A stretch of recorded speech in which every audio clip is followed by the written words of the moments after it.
Shalom Aleichem. Thank you, everybody. Thank you, Light of Infinite. Appreciate the opportunity, and thank you for putting all of this together. It's amazing stuff. Amazing. Okay, so today was an incredible day in Jewish history in that we achieved the unthinkable and the seemingly unachievable as a nation, as a people. Says that on the third month, which is this month, the month of Sivan, on the first day, on Rosh Chodesh, which was today, we came to Har Sinai. And it says there, Vayichan Sham Yisro, that we camped there, Neged Ahar, next to the mountain, but it uses the singular form to suggest that we were camped as one entity, as one people, with a true unity. There's a joke, it says, 2 Jews, 3 opinions. And Rabbi Moshe Levin of Beis B'Tzalel here in Los Angeles, he brings that there's a machlekes that says 3 Jews, 5 opinions. I always thought that was a nice addition to that classic vort. But on this day, we came together and there were no machlekes. In fact, it says about the journeys that the Jewish people traveled, it always uses vayisu v'yachanu, that we traveled in the camps. The encampment was always used in the plural. And the opinion is that there were machlekes, not just stam for the purpose of machlekes, but even spiritual machlekes, right? Everybody knew what we were doing. We were, on this path. We were there to get to Har Sinai, to receive the Torah, and yet there were disagreements, there were arguments. What's this next journey for? What's the purpose of this journey? We know in the discussion of the different journeys, that it says that there were 42 journeys, and the Baal Shem Tov brings that each one of these journeys is a lesson in life, that each person has 42 journeys that they go through in their lifetime, 42 in a year even, and 42 each day. And so there was a recognition of the spiritual significance of these journeys, right? If the whole idea is that we were journeying, we're leaving from our bondage, both physical and spiritual, and moving out of the 49 gates of impurity, of ritual, spiritual impurity, before we reached, the revelation of God, of godliness, that we had to do this work to get out. So everybody knew what was going on. We were all we were facing the same direction. We were in this path together as we went through these journeys. However, there were difference of opinions, right?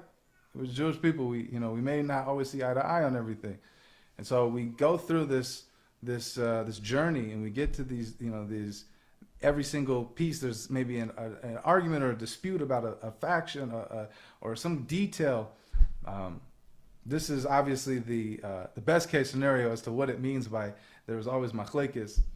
But so Rashi brings the Mechilta, and the Mechilta, the way that it's described in the Mechilta is that this was a dispute amongst the people as to the nature of these journeys,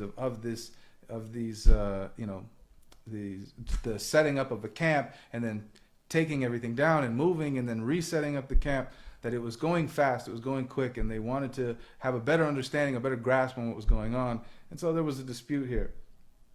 Now, the Yalkut, which is a different medrash, says that Hashem wanted that the Jewish people would have shalom, right? That he calls it the Torah shalom, that the Torah is completely peaceful. It's a Torah of peace, Torah kula shalom.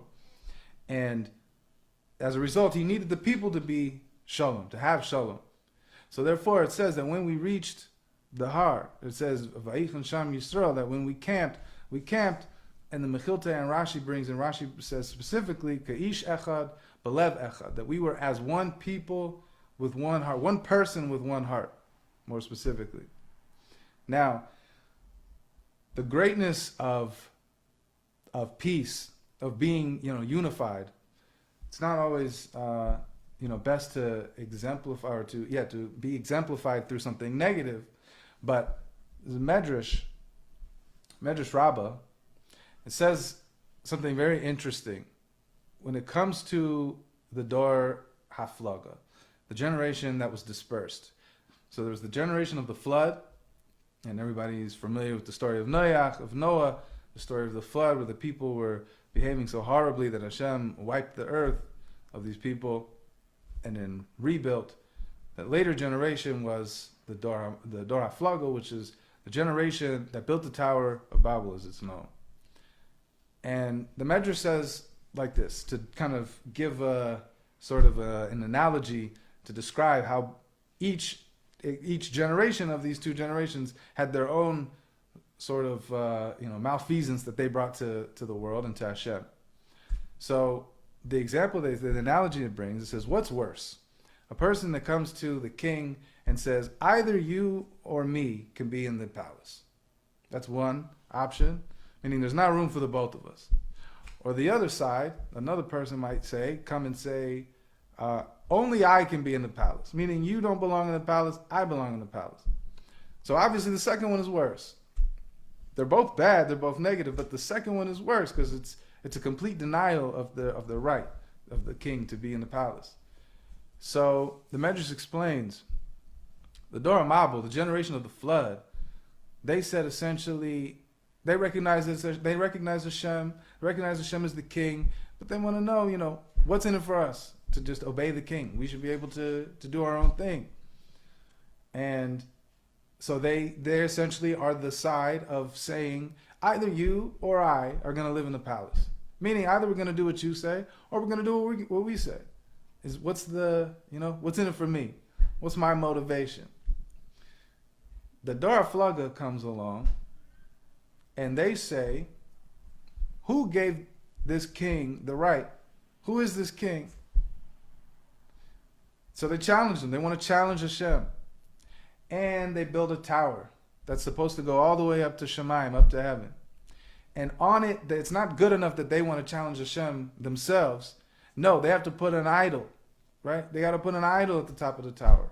And in the idol's hand, they put a sword, saying, we're going to challenge Hashem, but even worse, even more offensive, we're going to put an idol there with a sword that the idol is going to go to war with Hashem. Now, it's fascinating to note, and the Medrash points out, of these two, clearly the Dor HaFlaga, the generation of the Tower of Babel was worse, right? However, they didn't die. They weren't wiped out. It was the Dor HaMabul, it was the generation of the flood that was wiped out. And what's pointed out here is that the generation of the flood, they robbed each other, they stole, they pushed boundaries in terms of, property lines and things like that. They were dishonest and they were cruel to one another. Not to mention what happens with later with Lot and the Malachim and how they came to, they wanted the Malachim. They were not kind people to one another. Now, the Dor HaFlaga, on the other hand, they wanted to challenge Hashem. They wanted to do the worst possible thing that they could do to Hashem, seemingly, which is to go to war with Hashem with an idol, no less. And yet, even here, we see that Hashem didn't wipe them out. So Rebbe says, Rebbe Eimer, Gadol Shalom, Sha'afilu Yisrael Oivdim Avodah Zara, or Avodas Kochavim, V'Shalom Beineim, that even if the Jewish people, so great is peace, that even if the Jewish people, Rachmana Litzlan Chas V'Shalom, were ever engaged in Avodah Zara and idol worship, the worst thing we could do, if there's peace between us, Amar Amakom, Hashem says, Kiviyachol Eini Yachol L'Shleit B'Hem. It's as if I have no power over them. I can't do anything to them. Kiviyachol. And it says, Kivin Shalom, because of the peace that's between them. And he brings the pasuk in Hosea that says, Chavar Atzav Ephraim Hanachle, that the people of Ephraim were engrossed in Avodah Zarah and idol worship, yet Hanachle, leave him be, meaning he had to. Avul, the Medrash goes on. However, however, when they're divided, what does Hashem say? What does he say? And it goes on later in Hosea. He says, Cholag libam. Now that they're divided, their hearts are divided. Ate yishamu. Now they can meet their demise. Now they're touchable. So it's not ideal to learn out from a negative example how powerful unity is, achdus is.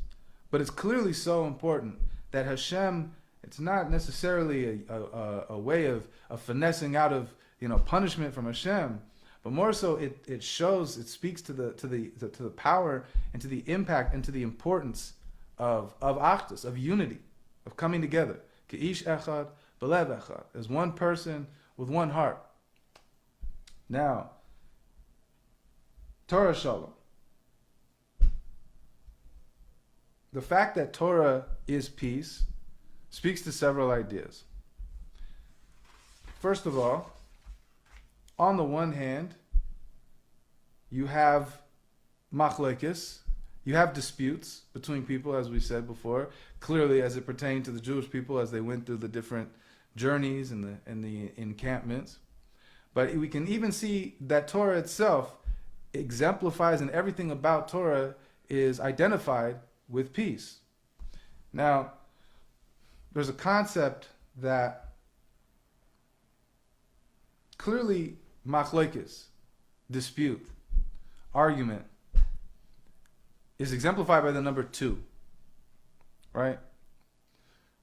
One opinion, another opinion, 2 opposing opinions. One might think, classically so, and it would make sense, that unity is exemplified by the number 1. Right? Achdus, unity, unification, it's one thing. But really this isn't a unity. This is one thing. One means one thing. So at best it's one opinion that's either one person by themselves, or it's that opinion was accepted by everybody, or an echo chamber, for example. A lot of times people who have an opinion like to converse with people who have that same opinion. And that's echo chamber. That's one idea. That's one concept. That's one daya, one way. That's not a unity. So unity is exemplified by the number 3. Every morning in davening, after Karbanos, before we start Hoidu, before we start Shachris proper, we go through what's called the Shleish Esrei Midas Nidreshes Torah. The 13 principles that we use in order to explain halacha and explain Torah. And there's several examples that the Brisa brings. There's, kol v'chaymer, things like, if this is the case in this situation, a lesser situation than our example, then how much more so by the other example, right? That's one tool. Another tool would be a Gzeira Shava. We learn from this thing that's very similar to the scenario that we're discussing, and the halacha, the law over there is very clearly stated as this. Then we learn out from over there that this is over here like this, right? There's a Gzeira Shava, another one. But the 13th one, as brought in this brisa, as it presents in the Siddur, we say every morning that it says Shnei Chsuvim Hamachishim Zeh Zeh. There's two writings, 2 psukim in the Torah. One seems to say this, another seems to suggest the other. Seems like there's a contradiction, right? Ad sheyaveh hakasuv hashlishi, until the 3rd pasuk is brought, right? V'yachriya beineim, and this brings a resolution between the 2. Not it chooses one side and then forces the other to agree, right? But that it brings a resolution, not compromise, a resolution. Now it could be that to some regard this is a compromise, or it could be that it is really agreeing. This 3rd side is agreeing with one over the other. But because Torah is emes and Torah is shalom, what happens is, let's focus on Torah's emes. Because it's Torah's emes, it's truth. It is already resolution. Meaning, as we see in the Torah, there's the development, there's the Torah Shebichsav, the written Torah, then the Torah Shebal Peh, which was given in tandem, was given together, right? And it says, I give you today it says the Torah and the mitzvah. And what's the Torah? First, the Evan, the stones was the Luchais, the 10 Commandments. Then is the Torah, the written Torah is obviously Torah Shebichsav, the written Torah. But then the mitzvah the mitzvah is the mitzvahs, and this is brought in Rambam in his Mishnah Torah, the Sefer Amada, the first Sefer of his Yada Chazaka, the Mishnah Torah. He brings this as the example, that the proof that we have the Torah Shebechsav and the Torah Sheba'al Peh. There's another example that's brought. It says, Ksav lecha hadvarim ha'ele, write for yourself, Hashem says. Write for yourself these words. For because of these words, I'm establishing a covenant with you. Now, Chazal learn out that because there's two mentions of hadvarim ha'ele, these words, this means Torah, obviously, right? Ksav lecha, write this Torah down. And also because of these words, I'm establishing a covenant with you. This has to mean Torah. But there's two mentions of hadvarim ha'ele, so this has to mean Torah Shebechsav and Torah Sheba'al Peh. Now what's interesting is the Torah Shebechsav obviously goes on the first mention of Hadvarim Ha'ele. The written Torah obviously goes on the first mention of these words, because these words, it says Ksav Lecha, write for yourself these words. So that has to be written Torah. But the question then arises, how come later the second part of that pasuk says because of these words, which would have to mean a reference to the Torah Sheba'al Peh, the oral Torah, that I'm establishing my covenant with you. So the answer that's brought is because the Torah Shebechsav is the Torah Shebechsav. It's written down. Everyone has access to it. And as we see, other people use it as the foundation, Baruch Hashem, for their day and for their way of life. However, it's because of the Torah Sheba'al Peh, which gives us, as Rambam said, the mitzvah, and explains to us how to fulfill the mitzvahs.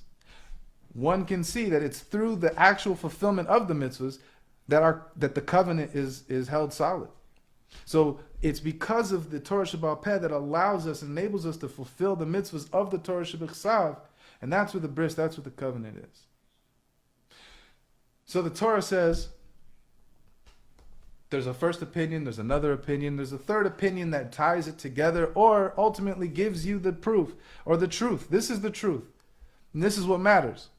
So it might be that the one side agrees and agrees with this new opinion, but it's not simple that one daya is going to just acquiesce. It's that because they recognize that this third opinion, maybe a rav or however this third opinion is being brought in to bring it into practice or into practical life, that this is Torah, this is Torah's emes. So they accept it. It becomes now their opinion. Whatever their opinion was, this is their opinion, and that goes for both sides. This is why 3 represents this. And the Torah is represented by the number 3. First of all, we receive the Torah. The Gemara says we receive the Torah, Masechta Shabbos. We receive the Torah in the 3rd month. That's Sivan, right? The Torah of 3, which is 3 parts, Torah, Nevi'im, and Chesuvim. The 5 books of Moshe, the prophets, and the writings. Tanakh is 3 parts. To a Jewish people, the people of 3. Kohanim, Leviim, and Yisro were the people of 3. To the 3rd born child, Moshe Rabbeinu, whose older siblings are Miriam, and then Aaron, and then Moshe of 3. So the Torah is exemplified by the number 3, because 3 represents not just truth, but it represents unification. It represents unity. And we all came together because we wanted Torah, we wanted truth. And this is why we were able to achieve this on this day, or before sundown, obviously, Rosh Chodesh Sivan, that we were able to come together in this idea of unity. Now, Shalom, the other piece, is peace. Shalom, Torah of Shalom. That, according to the Yalkut, Hashem waited till we found peace within ourselves before He gave us the Torah of Shalom, of peace. In Yevamos, everybody who's doing Daf Yomi might remember this a while back. It's earlier on Daf Yadalit, that discusses the machlekes of a different machlekes, the different disputes between Beis Hillel and Beis Shammai. And it says that Beis Hillel and Beis Shammai disagreed fundamentally on several things. And it comes in Masechta Yevamos, particularly in relation to Yevamos, right?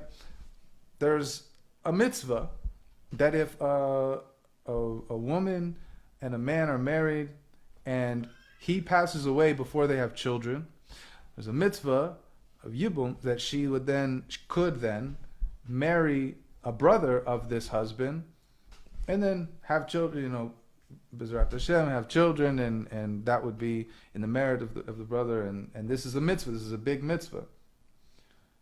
Now, there's a process that if she doesn't want, or the brother doesn't want, called chalitza, that essentially nullifies the obligation to do so. If she wants to and he doesn't, then they go through this process of chalitza. So there's a machlekes between Hillel and Shammai. And one says, if she wants to remarry, she has to go through the process of chalitza. If she doesn't, and she marries the brother, this is a big no-no in Torah. It's a mitzvah d'oraisa that a woman cannot, a man can't marry two sisters, a woman can't marry two brothers. So even though there's a mitzvah to marry a brother of a deceased husband there were no children, one has to be very careful to fulfill this properly as to not fall into the sin of marrying two brothers. So Beis Shammai and Beis Hillel, this isn't a principled argument.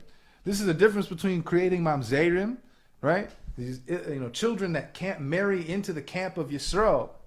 So one holds one doesn't need to do chalitza, and there's no necessary process that she can remarry whoever she wants. She doesn't have to, obviously within reason, but she doesn't have to go through chalitza in order to remarry if she chooses that she doesn't want to marry a brother. But if, according to the other side, they say that chalitza is necessary, then if she doesn't, because she holds by the other camp, the other house, then we're dealing with creating mamzerim. So there was a major fundamental difference where one felt that they were mamzerim being created, and the other felt that it was fine. And it goes vice versa with other scenarios where the other thought that it was creating mamzerim and the other didn't. We find something amazing. It says in the Gemara, in Yevamos, that even though they both held this incredibly fundamental, dispute, this difference of opinion, to put it lightly, they still accepted shidduchim with the other camp. Beis Hillel thought that Beis Shammai might have been creating mamzerim, yet someone from Beis Hillel would accept the shidduch from Beis Shammai. And Beis Shammai thought that Beis Hillel might be creating mamzerim in other situations, yet they were accepting shidduchim from Beis Hillel. The reason why is because Beis Shammai, a person from Beis Shammai, knew that if somebody from Beis Hillel was putting together a shidduch for this person, he knew that they were putting that shidduch together according to his shita, to his opinion.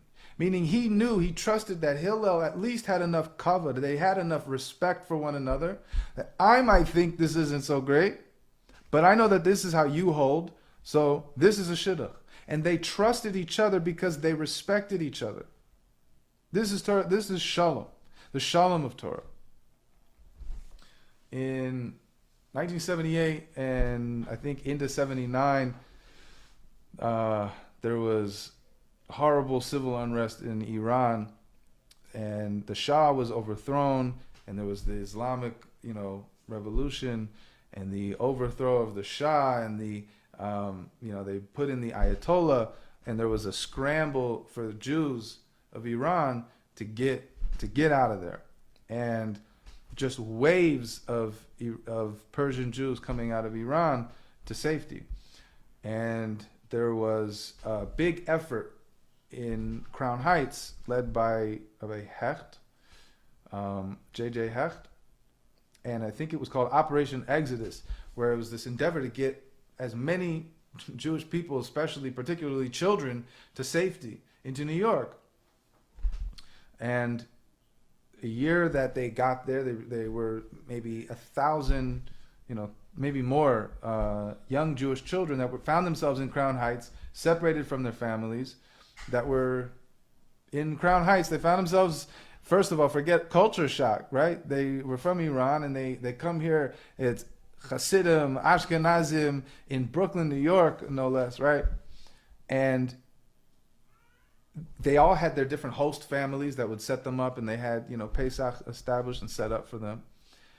And the Rebbe came by, and it says that the Lubavitcher Rebbe came by, went to the different, to the kitchen to make sure that everything was being prepared, that everybody had a Haggadah, and that the Haggadah was also in Farsi, that they could be able to follow the Haggadah.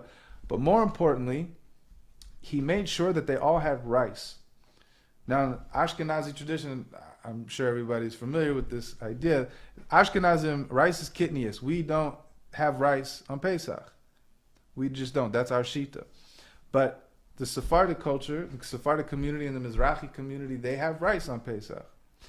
The Rebbe, even though we don't hold that we would have rice on Pesach, the Rebbe wanted that these people would feel at home. He wanted that they would feel welcome and they're going through enough, that they didn't have to come here and have culture shock and not have Pesach the way that they had Pesach. So the Rebbe, in his incredible leadership, made sure that these people who had normally had rice for Pesach had rice. This is Shalom of Torah. Torah is more than just ideas or more than just rigid halachas and laws, but these laws are imbued with life, right? That gives us the ability to navigate, right? Torah meloshen hayra, a lesson that everything can be learned out from Torah. It becomes personal in a positive way. Now, the idea of Torah Shalom, that the Shalom was what was a necessary prerequisite and the beginning for the achana of the preparation for receiving the Torah, shows the great importance. Forget about the negative example. According to the Yalkut, Hashem waited until we were in a place of unity before giving us the Torah, right? This was, this was the first step. So clearly it's important. Forget the fact that it's impactful to Hashem, but this is the first step to receiving the Torah, which is the whole purpose. Something very interesting in the Haggadah. In the Haggadah it says, "Ilu karvanu lifnei Har Sinai, v'lo nasan lanu es haTorah, dayenu." If Hashem had brought us to Har Sinai, but not given us the Torah, dayenu, it would have been fine, would have been enough. Throughout the dayenus, we just had in Pesach, in the Haggadah, we read the different dayenus, and most of them make clear sense. If he had done the makos to the Mitzrim, but he freed us from the Mitzrim, freed us from our captivity, killed the firstborn, split the sea, but not brought us through. All of these different steps, dayenu, it would have been enough had he just done this part. But the one that's one of the ones that isn't smooth, is bringing us to Har Sinai. The whole purpose of coming to Har Sinai, freeing us from our captivity. Okay, if you didn't give us the Torah, dayenu, at least we're freed from our oppression and from what we were experiencing. But bringing us specifically to Har Sinai, without giving us the Torah, that doesn't make sense so much. The explanation is Vayichan Sham Yisrael neged Har, and we stood there. Keish echad belev echad. We had this unity, this achdus, and it's this achdus that's exemplified in Torah. Before we daven, it also says, before even the karbanos, before we say, it says, Nachon leimer kaidem atfila, that one should acknowledge before davening to accept upon themselves Avos Yisrael. And the whole point of Avos Yisrael is that we are one together, because we're about to daven, we're about to offer ourselves up to Hashem as a carbon and connect to Hashem. We need to be one. Tamim ti yayim Hashem alekecha. Be one and be whole, be pure, be perfect with Hashem your God. And we do this through Avos Yisrael. The Shalah says that Adam is Meloshen Adama Le'elyon. We are a reflection of Hashem above. So we create that reality. There was an artist he was a conceptual artist, and he had a job, this idea was to create a self-portrait. And he had the idea, what am I going to do? He decided he was going to have his son draw his self-portrait. The Maggid Mizrich says, Da ma lamayla mach, right? Know what is above you. And he says, not just know what is above you, but know that what is above you comes from you, mimach. what we do down here affects on high. And if we have this unity down here, this achdus, then we can approach Hashem and be completely one with Him. Tamim tiyeh im Hashem alekecha. And have this achdus and this unity, which was necessary in order to have this relationship with Hashem. We did it thousands of years ago. I know we can do it again. And I wish you all a good Yom Tov as we go into Chodesh Tov, and a good Yom Tov as we go into Shavuos. And all the best. I guess.